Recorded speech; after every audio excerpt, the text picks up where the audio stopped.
사랑의 하나님 아버지, 오늘도 변함없이 저희를 사랑하셔서 이 땅에 살 수 있는 모든 환경을 허락해 주시고 숨쉬고 호흡하며 우리의 가정, 우리의 교회, 우리의 삶을 이루어 나갈 수 있도록 허락해 주심을 감사합니다. 주님, 저에게 우리의 삶뿐만 아니고 우리의 마음을 새롭게 하시기 위해서 하나님의 말씀을 주시고 예수 생명을 주셔서 감사합니다. 이 사순절 두 번째 주간에 우리가 어떤 삶의 형편 가운데 살고 있는지, 우리가 무엇을 바라보고 무엇을 찬양하며 감사해야 할지 바로 깨닫는 귀한 시간들이 되게 하여 주옵소서. 주님, 이 귀한 시간에 저희를 불러주셨으니 찬양하고 말씀을 듣고 기도할 때 성령께서 저희 마음을 감동, 감화시켜 주옵소서. 예수님의 이름으로 기도하옵나이다. 아멘. 오늘은 2월 29일이 되겠습니다. 2월달 마지막 날입니다.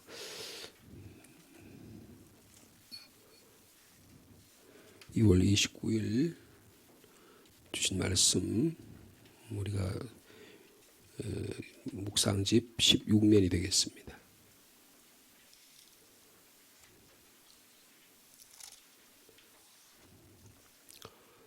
먼저 시편 19편, 그리고 출애굽기 19장, 그리고 신약성경의 베드로전서 2장의 말씀 먼저 낭독, 교독하시도록 하시겠습니다. 먼저 시편 19편입니다. 하늘이 하나님의 영광을 선포하고 궁창이 그의 손으로 하신 일을 나타내는도다. 언어도 없고 말씀도 없으며 들리는 소리도 없으나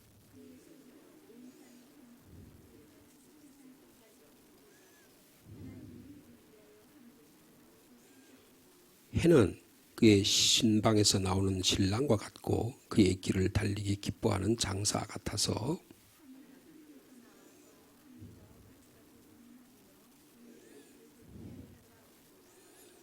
여호와의 율법은 완전하여 영혼을 소성시키며 여호와의 증거는 확실하여 우둔한 자를 지혜롭게 하며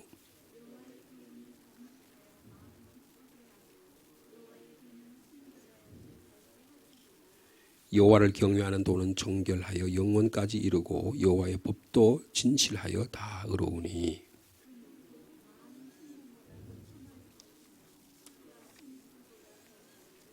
또 주의 종이 이것으로 경고를 받고 이것을 지킴으로 상이 크니이다.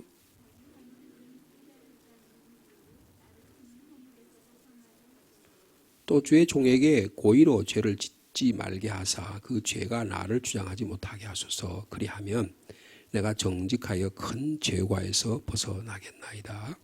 나의 반석이시요 나의 구속자이신 여호와여, 내 입의 말과 마음의 묵상이 주님 앞에 연락되기를 원하나이다. 아멘. 이어서 출애굽기 19장의 말씀입니다. 1절 말씀 제가 먼저 받들겠습니다. 이스라엘 자손이 애굽 땅을 떠난 지 3개월이 되던 날 그들이 시내 광야에 이르니라.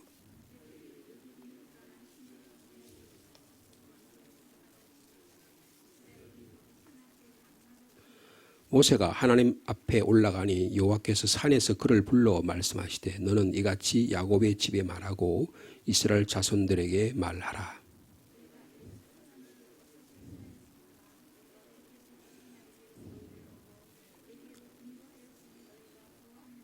세계가 다 내게 속하였나니 너희가 내 말을 잘 듣고 내 언약을 지키면 너희는 모든 민족 중에서 내 소유가 되겠고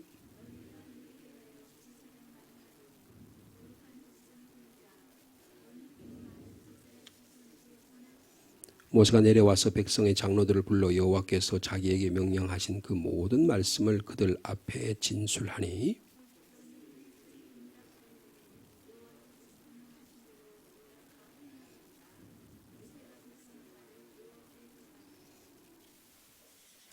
같이 읽을까요? 여호와께서 모세에게 이르시되 내가 빽빽한 구름 가운데서 내게 임함은 내가 너와 말하는 것을 백성들이 듣게 하며 또한 너를 영영히 믿게 하려 함이니라. 모세가 백성의 말을 여호와께 아뢰었으므로. 세 번째 단락 베드로전서 2장 4절 이하 말씀입니다. 2장 4절 말씀 제가 읽습니다. 사람에게는 버림바가 되었으나 하나님께는 택하심을 입은 보배로운 산돌이신 예수께 나아가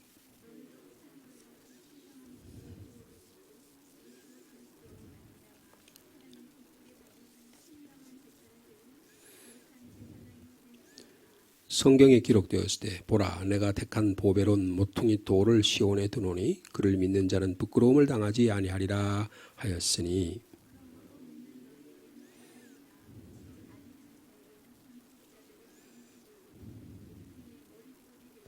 또한 부딪히는 돌과 걸려 넘어지게 하는 바위가 되었다 했느니라. 그들이 말씀을 순종하지 아니함으로 넘어지나니 이는 그들을 이렇게 정하신 것이라.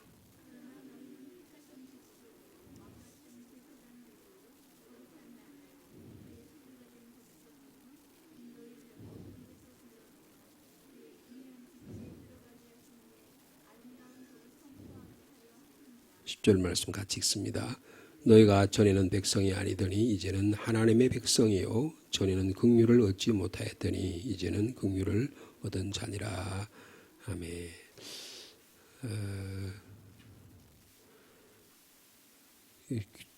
이 본문의 말씀 다 귀중한 말씀이 되겠습니다. 구약의 이 출애굽기 시내산에서 나타나신 계시되신 하나님의 말씀 그리고 이스라엘 백성에게 계약을 맺으시는 그런 장면이 되겠습니다. 그래서 그 출애굽기 19장 5절과 6절에 보면 하나님께서 이스라엘 백성을 하여 너희는 모든 민족에 있어서 내 소유가 되겠다 이렇게 약속을 하시죠. 그리고 내게 대해서 제사장 나라가 되고 제사장이라고 하는 것은 다른 여러 열방 나라가 있지만 이스라엘 민족을 통해서 하나님 제사를 받으시겠다는 거죠. 제사장 나라가 되고 거룩한 백성이 될 것이다. 그렇게 말씀해 주셨습니다. 이것을 사도 베드로는 베드로전서에서 예수 그리스도를 믿는 자들을 향해서 세상 사람들은 걸러지는 넘어지는 돌과 같고 바위가 되었지만 예수 그리스도가 세상 사람들에게는 그런 모습이지만 그 이유는 말씀을 순종하지 않아서 그렇지만 말씀을 순종하는 우리는 하나님의 택하신 족속. 베드로전서 2장 9절이죠. 2장 9절 말씀을 같이 한번 읽을까요? 다시 한번 같이 읽을까요? 그러나 너희는 택하신 족속이요 왕같은 제사장들이요 거룩한 나라요 그의 소유가 된 백성이다. 그렇게 말씀해 주셨습니다. 우리를 택하신 족속이요 왕같은 제사장으로 거룩한 나라로 소유가 된 백성. 이건 출애굽기 19장에 있는 말씀을 그대로 사도 베드로가 인용하는 것입니다. 이스라엘 이 민족이 열방 나라에서 선택받은 것처럼 우리 그리스도인들은 세상에서 세상 사람들이 예수를 버려진 돌처럼 취급하죠. 우리의 산돌 대신 주님을 바라보는 우리에게 있어서는 우리는 하나님의 택하신 영적인 백성이고 제사장과 같아서 화해의 역할을 감당하고 그리고 이 세상이 아무리 어둡지만 하나님의 거룩함을 지키는 거룩한 나라고 또 소유된 백성이라. 그 이유가 있어요. 이렇게 하신 이유는 너희를 어두운 데서 불러내요. 마치 이스라엘 백성을 430년 노예 상황에서 불러내신 것처럼 불러내어서 그의 기이한 빛으로 들어가게 하시니 즉 하나님의 아름다운 덕을 선포하기 위해서 예수 그리스도의 복음을 전도하도록 하기 위해서 우리를 이렇게 불러주셨다. 우리의 정체성, 우리의 자기가 어떤 존재인가 하는 것을 분명히 말씀해 주고 있습니다. 이제 이 말씀은 특별히 출애굽기 말씀은 뒤에 좀 보니까 계속 연결이 됩니다. 연결되는 말씀이기 때문에 이어서 좀 저희들이 묵상을 하고요. 오늘은 출애굽기 시편 19편의 말씀을 잠깐 묵상하도록 하겠습니다. 시편 19편은 목요일부터 해서 다음 주일까지 계속 이어지는 시편의 말씀이 되겠습니다. 이 시편의 말씀은 크게 두 개 혹은 세 개로 나눠질 수 있는데 1절에서부터 6절까지 그리고 6절에서부터 10절까지 그리고 11절에서 14절의 말씀 이렇게 나누어서 볼 수가 있습니다. 1절에서 10절의 말씀 우리가 저희들이 오늘 지금 찬송 78장 찬송한 대로 그 하나님의 영광을 하나님의 자연 속에서 나타나는 하나님의 영광을 찬양하는 그런 것입니다. 저희들 78장 3절에 이런 가사가 있었어요. 엄숙한 침묵 속에서 무별이 제 길을 따르며 지구를 싸고 돌 때에 들리는 소리는 없어도 내 마음의 귀가 열리면 그 말씀이 밝히 들린다 그랬어요. 그러니까 하나님의 창조의 자연을 깊이 들여다보면 그 안에서 지구의 소리가 안 들리잖아요. 근데 지구가 지금 이 태양계를 돌아가면서 엄청 큰 소리가 소리를 낸다는 거거든요. 근데 우리가 만약에 그 큰 소리를 우리가 들으면 귀가 다 찢어져 버리겠죠. 근데 하나님께서 우리의 그 소리는 안 들리도록 하시는 거예요. 우리의 삶을 질서를 위해서 그렇게 하시는 거예요. 내 마음에 지구를 싸고 돌 때 들리는 소리는 없어도 내 마음의 귀가 열리면 그 말씀은 밝히 들리네. 우리를 지어내신 이 대주제 성부 하나님을 찬양합니다. 그렇게 찬양을 했습니다. 그래서 이 시편 19편은 제가 몇 차례 말씀드린 것으로 기억이 나는데 1편하고요. 시편 19편 그리고 119편 기억하기도 좋습니다. 1편, 19편, 119편 이 세 개의 시편을 이거는 하나님의 말씀의 시편이라 그렇게 말씀합니다. 그러니까 하나님의 말씀이 우리의 삶을 어떻게 주장하고 계신가 하는 것을 말씀해 주고 있습니다. 그런데 1절에서 6절 사이는 이 하나님의 말씀 전에 우리를 창조하신 자연을 이야기해요. 창조하는 자연을 이야기합니다. 세상이 자연이 하나님을 드러낸다는 거예요. 봄, 여름, 가을, 겨울 그리고 밤과 낮 모든 삶의 질서를 통해서 하나님이 이 천지를 창조하셨다고 하는 것을 드러낸다는 것입니다. 그래서 피조물은 하나님의 이 영광을 창조주 하나님의 영광을 나타내게 있다는 거예요. 꽃 하는 송이, 들에 핀 백합화 하나, 하늘에 날인 모든 피조물들은 하나님의 영광을 드러낸다. 그러니까 다시 하나님의 창조의 질서를 그 질서에 따르고 있는 것이라고 하는 거예요. 이것을 말씀해 주고 있습니다. 그러므로 이 창조에 나타난 하나님의 영광을 우리는 어떻게 해야 되냐? 찬양해야 한다는 것입니다. 찬양은 하나님이 나의 창조주가 되신다는 것을 고백하는 신앙의 행위예요. 야, 하나님이 이렇게 창조하신 질서가 아름답구나라고 고백하는 것보다 더 하나님을 경외하는 일은 없다는 것입니다. 이것을 너무나 아주 보여주고 있어요. 그 중에서 특별히 해를 이야기하고 있습니다. 여러분 5절에 보면 해는 신방에서 나오는 신랑과 같고 그의 길을 달리는 기뻐하는 장사와 같다 그랬습니다. 그러니까 하루를 묘사하는 거예요. 태양이 떠서 우리로 말하면 동해에서 태양이 떠가지고 우리의 산반도를 다 비추고 따뜻하게 만들고 그리고 다시 서해 쪽으로 지는 이 하루의 모습을 마치 아침이 신방에 당당하게 일하는 신랑과 같은 모습으로 그렇게 묘사하고 있습니다. 그런데 그 해가 떠가지고 온 세상에 펼치는 모습이 마치 힘센 장사와 같이 그렇게 역사한다는 거예요. 그래서 마치 하늘에 달려있는 그런 울체 물체처럼 이 끝에서 나와서 하늘 저 끝으로 운행하고 근데 뭐라 그랬어요? 그 6절에 그의 열기에서 피할 자가 없다. 그렇게 말씀하고 있습니다. 여러분 태양의 온기가 모든 생명을 살리는 거예요. 빛을 비춰줍니다. 온기를 비춰줘요. 그다음에 생명을 줍니다. 성장하게 해요. 여러분 태양이 그런 역할을 감당하는 거예요. 이런 것을 보면서 이 태양을 만드신 하나님이 놀라움, 하나님의 창조의 질서, 하나님의 오묘하심을 말씀해 주고 있습니다. 독일의 유명한 철학자 가운데 임마누엘 칸트라고 하는 사상가가 있어요. 제가 이 학부 때부터 대학원에서 그리고 독일에서도 한 10여 년 임마누엘 칸트 사상을 연구를 했었는데요.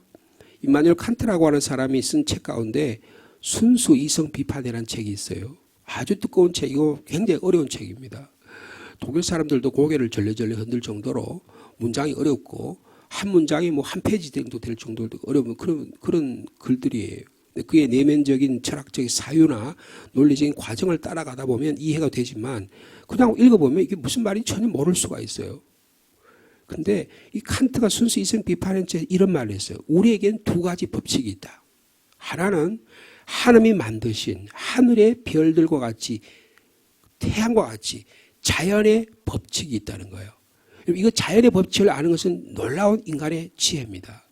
오늘 지금 이 다윗이요, 하나님의 영광을 선포하고 궁창이 손으로 하신 일을 드러낸다고 자연의 현상을 통해서 하나님이 창조주 하나님 되심을 드러낸다. 여러분, 이것은 우리에게 심어준 자연의 법칙이에요. 여러분, 이 자연의 법칙을 알고 자연의 순리를 알고 자연의 하나님의 섭리를 알고 살아가는 일은 놀라운 일입니다. 그런데 오늘날 이 자연의 법칙과 순리를 역행하고 유일하게 인간만이 역행하는 거예요. 그래서 하나님의 창조의 질서를 파괴하고 하나님 만드신 이걸 전부 다 막 역행하는 겁니다. 그래서 지금 여러 가지 어려움들이 많이 생기는 거예요. 두 번째로 칸트라는 사람이 우리에게 두 번째 법칙인데 우리의 양심의 법칙이 있다는 거예요. 도덕적인 법칙이 있다는 거예요. 살인하지 말라. 말하자면 10계명 오늘 출애굽기 19장 20장에 나타나는 이 10계명의 말씀처럼 우리에게 하나님이 주신 말씀의 법칙이 있다는 거예요. 여러분, 그러니까 이게 임마누엘 칸트라는 사람이 다른 뜻이 아니에요. 오늘 여기 10편 19편에 있는 말씀을 그대로 자기 삶에 적용하는 거예요. 여러분, 우리의 마음속에 하나님이 심어진 창조의 질서의 법칙이 살아 움직이기를 원합니다. 그럼 자연과학자들은 뭐냐? 그러면 기술자들은 뭐냐? 이 하나님의 창조의 질서를 발견하는 거예요. 하나님은 자연을 창조하신 거고 과학자들과 우리는 그 만들어 놓으신 자연의 창조의 질서를 발견해서 그 발견을 통해서 하나님의 자연을 아름답게 찬양하고 하나님의 질서를 따라가는 이것이, 그래서 요새 말로 생태계를 보호한다 그러잖아요. 기후 환경을 보호한다. 이것은 여러분 우리가 신앙생활에 굉장히 중요한 면이에요. 하나님의 창조한 우리의 삶의 터전을 하나님이 만들어주신 그대로 보존하고 하나님의 창조를 드러내는 행동입니다. 여러분, 그러므로 우리가 자연보호를 한다든지, 여러분 어떻게 하면 좀 더 막 그 플라스틱이라든지 뭐 이런 것들이 있잖아요. 막 버리는 그 이런 여러 가지 환경 물질이 있잖아요. 인간이 만들어낸 그런 화학 물질이 있잖아요. 여러분, 이것을 우리가 아끼고 보존하고 이걸 함부로 버리지 않는 일은요, 하나님의 창조의 질서를 회복하는 일과 너무너무 연관이 있습니다. 그러므로 여러분, 이것이 하늘이 하나님의 영광을 선포한다고 하는 것부터 땅 끝까지 하나님 열기 끝까지 이렇게 피할 자가 아무도 없다고 말하면 이 자연을 찬양하는 것은 자연 숭배가 아니에요. 여러분, 태양을 숭배하는 게 아닙니다. 하늘을 숭배하는 게 아니에요. 여러분, 창세기에 있던 말씀대로 태양도 하늘도 별도 시간도 다 하나님이 만드신 피조물이에요. 여러분, 그러므로 오늘 이 시편 19편 1절에서 6절에 나타나는 것은 뭐냐? 이 자연의 신성한 게 아니라 신성한 분은 하나님 한 분이라는 거예요. 그 하나님의 거룩함을 이 자연이 드러내고 있는데 우리도 이 자연의 현상을 통해서 하나님의 살아계심, 창조주 하나님을 드러내야 한다는 것입니다. 오늘 하루의 삶 가운데. 그래서 우리가요, 이 상주라는 땅이 얼마나 좋습니까? 제가 지난번에 우연히 아주 오래간만에 상주보를 갔는데 상주보에 우리 그 자연 다리가 있었잖아요. 그 상주보 위로 이렇게 무슨 물 위로 떠있는 다리가 있었는데 가보니 다리가 없어졌어요. 언제 만들었다, 언제 없애버린지 모르겠는데 그 막대한 비용을 들였을 텐데 없앴는데 제가 생각할 때 속으로 잘 없앴다 싶어요. 그 다리를 만들어 놓으니까 저쪽 산에 쪽하고 이쪽 섬 쪽 사이에 물이 차단이 돼가지고요. 여름철이 되면 거기 막 물이 막 썩어요. 그리고 막 거기 막 이상한 냄새들이 나고 막 그래요. 근데 그걸 없애버리니까 거기가 깨끗해지더라고요. 근데 이것 하나도요, 다리 하나를 놓는 것도 여러분 그냥 편리하니까 우리가 즐기기 위해서 놓아서는 안 된다는 거예요. 이게 하나님의 창조의 질서와 관련이 있느냐? 여러분, 시를 설계하는 자, 상주에 나무 하나를 심는 거, 이게 다 하나님의 창조의 질서와 연관이 있는 겁니다. 그런 마음을 가지고 설계하고 시를 받들고 그 다음에 국가를 운영한다고 한다면 그거는 하나님의 창조의 질서를 따르는 자예요. 근데 그게 없이 어떻게 하면 이걸 표를 많이 얻을까, 사람들이 편리할까, 민심을 얻을까, 이런 생각을 가지고 하면 없앴다가 치웠다, 없앴다 치웠다. 여러분, 상주시의 돌에다가 저 길에다가 말이에요, 얼마나 자주 이걸 바꾸는지 모르겠어요. 그거 별로 내가 생각할 때는 바꿀 필요도 없는데 그냥 자주 바꿔요. 왜 바꾸는지 난 이해가 안 돼요. 여러분 그건 전부 뭡니까? 다 뭐 시정해가지고 상주에 나오는 시민들과 그걸 위해서 하는 그런 돈들을 그런 데로 써버리잖아요. 여러분 하나님의 영광을 드러내는 우리의 삶이 되기를 원합니다. 두 번째로는요. 7절 이하에서 말씀인데 이 하나님의 마치 태가 말이에요. 때가 떠가지고 동쪽에서 떠서 서쪽으로 치면서 온 열기를 토하고 그리고 또 온기를 주고 빛을 주고 생명을 주고 성장을 주는 것처럼 하나님의 말씀이 그와 같은 역할을 한다는 거예요. 따라해 주실까요? 창조주 하나님은 말씀의 하나님이다. 여러분 이게 시편 19편의 핵심이에요. 창조주 하나님은 나를 구원해 주시는 하나님이라는 거예요.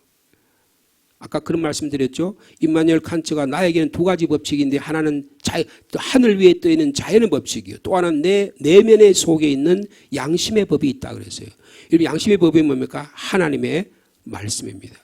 그러니까 하나님의 말씀이 내 안에 비칠 때 마치 해가 떠가지고 모든 지구와 생태계를 다 비추어져 가지고 모든 걸 생명을 운행하는 것처럼 하나님의 말씀이 우리 마음속에 비춰졌을 때 우리의 삶이 새로워진다는 것입니다.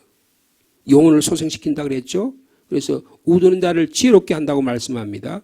정직해서 마음을 기쁘게 합니다. 그래서 순결해서 우리의 눈도 밝게 하십니다. 하나님의 말씀의 도가 정결해서 법도가 진실해서 하나님과 관계가 의로워진다. 관계가 정상화된다고 말씀해 주고 있습니다. 여러분 하나님의 말씀은 부귀와 좋은 음식보다 더 좋다고 말씀해요. 10절에 그랬죠. 금, 은 많은 순금보다 더 사모할 것이며 꿀과 송이꿀보다 더 단 것이 하나님의 말씀이라. 여러분 하나님의 말씀이 오늘도 살아 움직이는 우리의 삶 속에 우리의 내면 속에 우리의 마음을 비추는 생명의 말씀이 되시기를 축복합니다. 자 이것을요 한마디로 그래서 이것을 14절에서 다윗은 이렇게 표현해요. 자 14절에 보면 14절 말씀 같이 읽습니다. 시작. 나의 반석이시요 나의 구속자이신 여호와여 내 입의 말과 마음의 묵상이 주님 앞에 연락되기를 원하나이다. 이 반석이라고 하는 말은 자연의 계시를 통해서 어떤 하나님의 계시의 모습이에요. 구속자이신 주님은 하나님의 말씀을 통해서 나의 구속자가 돼서 나의 삶을 온전케 하시고 새롭게 하시고 소성케 하시고 기쁘게 하시고 내가 하나님과 관계를 정상화시키는 이 모든 것은 하나님의 말씀이 내 안에 비춰질 때에 역사할 때 그런 일이 일어난다는 거예요. 그러므로 말씀을 통해서 자연을 통해서 계시한 그 하나님을 향해서 주여 내 입의 말과 마음의 묵상이 주님 앞에 연락되기를 원합니다고 말씀하고 있습니다. 여러분 우리가 자연을 찬양하고 하나님의 말씀을 준행할 수 있는 것은 하나님이 내 마음속에 오셔서 나를 새롭게 하시기 때문인 줄 믿습니다. 여러분 그러므로요 이 10편 19편을 통해 우리가 기억해야 할 것은 하나님을 찬양하는 일이에요. 여러분 우리가 이 새벽 시간에 하나님을 찬양할 일은 놀라운 일입니다. 내 안에 하나님의 말씀이 지금도 살아 움직여서 오늘도 이 말씀 때문에 내 삶이 움직인다고 믿어지는 것은 놀라운 일이에요. 이 말씀이 역사하는 올 하루의 삶이 되기를 축복합니다. 다윗은 창조의 세계를 바라보며 질서를 부여하고 마음을 운행하는 이 하나님의 능력을 찬양하는 것입니다. 주님의 말씀을 읽으면서 구원하고 사랑하시는 주님의 뜻을 분명히 깨닫는다는 거예요. 여러분 우리의 마음이 우리 하나님 만드신 아름다운 세계 내가 지켜야 할 나의 마음의 법 마음의 세계가 하나님을 영광을 드러내는 오늘 하루의 삶 되기를 축복합니다. 걸어가신 하나님 아버지 우리에게 두 개의 마음의 법칙을 주셔서 감사합니다. 이 온 세계 위에 떠있는 하나님의 자연의 법칙이요 우리 마음의 속에 깊이 들여준 하나님의 말씀의 법칙이 우리 삶을 움직이게 하여 주옵소서. 하나님의 놀라운 하나님의 사랑이 우리에게 나타났으니 우리가 이 살아가는 이 지구가 너무나 아름답고 너무나 신비하고 너무나 오묘합니다. 하나님의 창조의 질서를 따라 움직입니다. 그러나 유독 인간만은 이 하나님의 창조의 질서를 위배하려고 하고 하나님을 거슬리려고 합니다. 그러나 하나님의 말씀을 우리에게 주셔서 이 완악한 이스라엘 백성을 새롭게 만드셔서 너희는 택하신 족속이요 왕같은 백성이요 거룩한 나라라고 제사장 나라라고 우리를 세워주신 것처럼 우리를 이 어두운 데서 불러내어서 하나님 아버지 이 하나님의 아름다운 덕을 선포할 수 있는 저희들이 되게 하여 주옵소서. 사순절 두 번째 기간 동안에 이 하나님의 말씀을 주셔서 감사합니다. 우리에게 심어진 이 하나님의 말씀이 우리를 새롭게 하는 올 하루가 되게 축복하여 주옵소서. 하나님의 말씀은 완전해서 영혼을 소성시킨다고 말씀합니다. 주님 그렇습니다. 하나님의 말씀은 우리에게 온전해서, 말씀이 완전해서 우리의 영과 혼과 신혼과 골수를 찔러 쪼개기까지 하고 우리를 새롭게 하시는 우리 영혼을 소성시키는 말씀이 되게 하여 주옵소서. 우리가 너무나 어리석습니다. 내 중심적으로 똘똘 뭉쳐있고 내 우물 안에 개구리처럼 그런 살아갑니다. 지금 하나님이 만드신 이 놀라운 전 세계를 바라보며 찬양하듯이 우리 마음에 하나님의 말씀이 들어와서 우리가 지혜롭게 하여 주옵소서. 그래서 우리의 마음이 기뻐하게 하시고 하나님의 말씀이 정직해서 마음을 기쁘게 하고 마음이 하나님의 말씀이 순결해서 눈을 밝게 한다고 말씀하오니 주님 우리 안에 눈에 걸리적거리는 것, 우리의 눈에 방해되는 것들로 인해서 하나님의 신비를 바라보지 못하는 어리석음이 제거되게 하여 주옵소서. 우리의 마음이 하나님의 말씀의 눈으로 인해서 생명을 사랑하고 하나님의 교회를 사랑하며 아름다운 덕을 선포하는 우리 교회가 될 수 있도록 주께서 역사하여 주옵소서. 오늘도 말씀을 사모하는 저희들이 되기를 원합니다. 순금보다 물질보다 꿀과 송이꿀보다 가장 먹기를 좋아하는 것보다 더 하나님의 말씀을 사모하는 저희들이 되게 되어 주셔서 우리의 말과 우리의 마음의 묵상이 온전히 주님 앞에 연락되는 올 하루의 삶이 될 수 있도록 역사하여 주옵소서. 주님 이경순 권사님 오늘 장례를 치르려고 합니다. 주님 윤 집사님과 사랑하는 자녀들의 위로해 주시고 주님 우리 권사님이 40년 동안 이 교회에서 신앙생활한 삶의 모습이 어저께 발인 입관 예식에 드러났습니다. 많은 주의 성도들이 와서 우리 가정을 위로하며 고인을 추모하는 그런 시간을 주셨는데 오늘 발인 예식을 통해서 하관의 모든 장례 일정까지 주님이 세밀하게 간섭하여 주셔서 주님 위로하여 주옵소서.